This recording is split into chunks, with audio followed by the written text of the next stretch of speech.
Bonjour à tous les amis, j'espère que vous allez bien. Algérie, Burkina Faso, deuxième match du groupe D de cette CAN 2023 les amis, c'est très compliqué. Hyper compliqué pour l'équipe nationale algérienne et hyper compliqué pour pratiquement toutes les équipes qui jouent en Afrique. Au début, ouais, j'étais content, comme d'hab, l'Algérie joue donc on est content, la Juventus joue donc on est content, tout ça. Mais le problème, c'est toujours la même chose. On entame bien le match, on se procure de très bonnes occasions. On arrive à se rapprocher, on tire, la balle passe à côté, voire des fois le gardien il la chope. On a les meilleures occasions, on a la possession du ballon, on a la maîtrise du jeu. Et boum, 45e minute, la seule fois où, enfin deux fois, mais la deuxième fois où le Burkina Faso approche notre gardien, Mondrea, ça fait but. Pour ceux qui jouent à eFootball et ceux qui jouent à FIFA connaissent le script. J'appelle ça un script. Et je pense pas que je suis le seul. Tous ceux qui jouent à eFootball et à FIFA savent de quoi je parle. Ceux qui ne connaissent pas c'est quoi le script, c'est pas t'écris un film ou t'écris une histoire. Non. Le script, c'est que dans le jeu de foot, c'est toi qui maîtrises, t'as les meilleurs joueurs, t'as le ballon, t'as les meilleures occasions. Et puis, ton adversaire te fait un petit contre, une remontée de balle, 2-3 touches, par l'intermédiaire de 2-3 joueurs, et puis il s'approche de ton gardien. Ton gardien se trouve, et puis voilà, ça fait but. Et j'étais dégoûté pendant le match. Sincèrement, j'étais dégoûté. Parce qu'en fait, ce qui m'a énervé aussi, et c'est rare, non, c'est pas rare, je mens, c'est tout le temps là, comme ça. C'est l'attitude des équipes africaines. Dès qu'il y en a un qui le touche, il tombe par terre, il se roule, etc. Et ça arrive tout le temps, que ce soit l'Algérie, le Maroc, la Tunisie, l'Égypte, la Côte d'Ivoire, le Sénégal, le Cameroun. Ne me parlez pas de ci ou de ça. On est tous pareils, on joue en Afrique et on connaît ça. Donc, le Burkina Faso n'avait pas l'intention de jouer. Leur but, c'est comme l'Algérie est l'équipe phare de ce groupe D, il fallait pas perdre contre elle. Il fallait gagner contre l'Angola, la Mauritanie, ce qu'ils ont gagné le premier match. L'Angola qui vont jouer en troisième. Et il fallait pas qu'ils perdent face à l'Algérie. Et je vais dire bravo au Burkina Faso.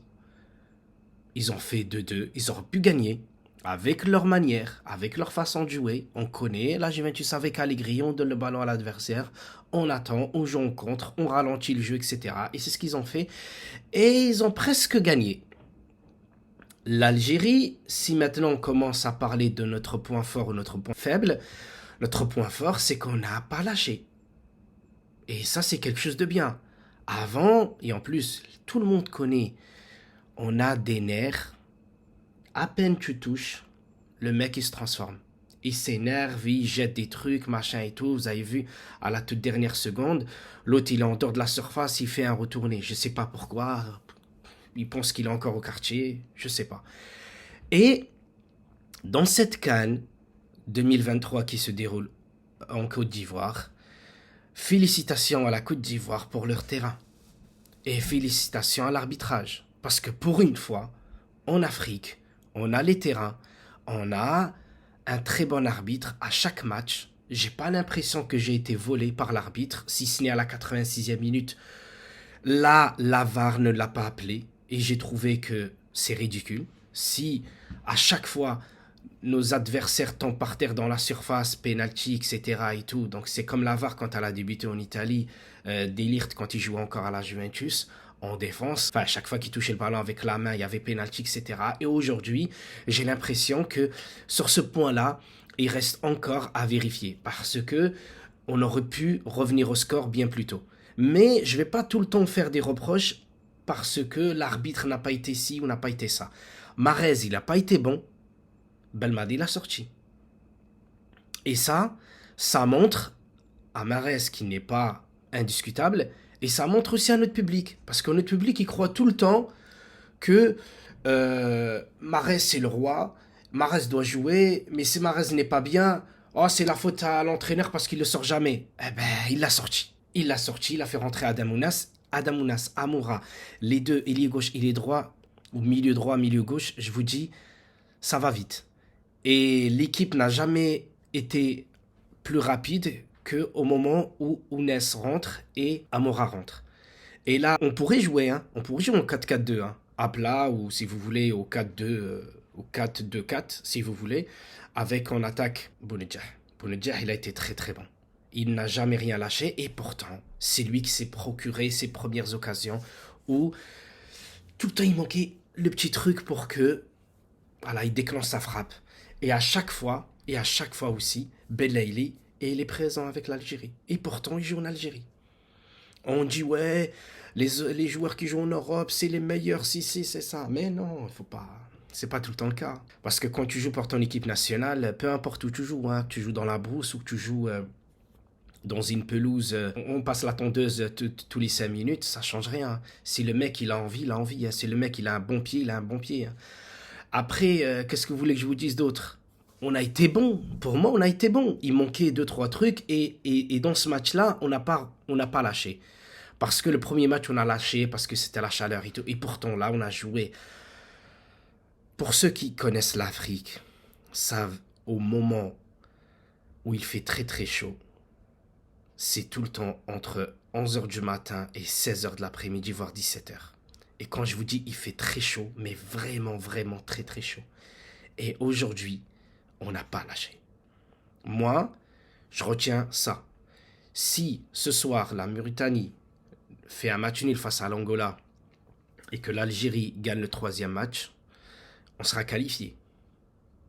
Et si l'Angola gagne ce soir, il faudrait que on gagne notre dernier match et que l'Angola, Burkina Faso fasse un match nul et on sera parmi le meilleur troisième.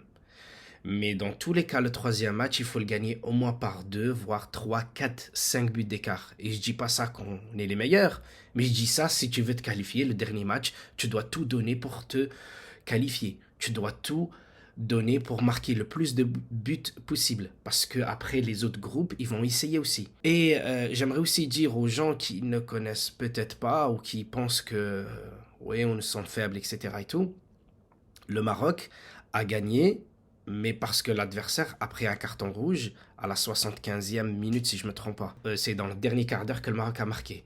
La Côte d'Ivoire, le pays hôte, ils ont perdu face au Nigeria.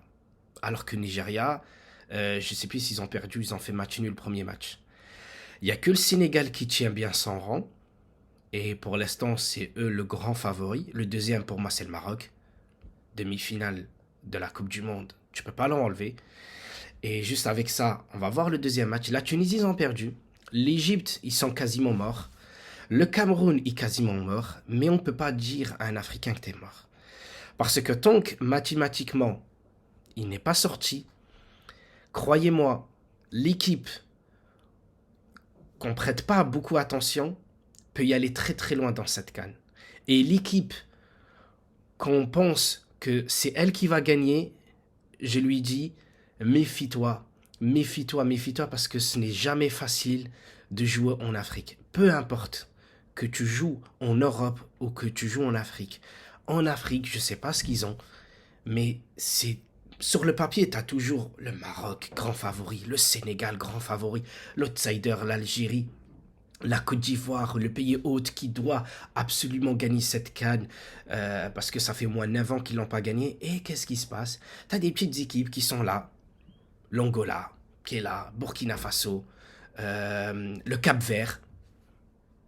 Vous imaginez, le Cap-Vert, il est déjà qualifié. Voilà les amis, la Coupe d'Afrique est passionnante et la CAN l'est encore plus. Et je vous dis à très bientôt pour de nouvelles vidéos. J'espère que j'ai tout dit au presse. Je vous embrasse tous.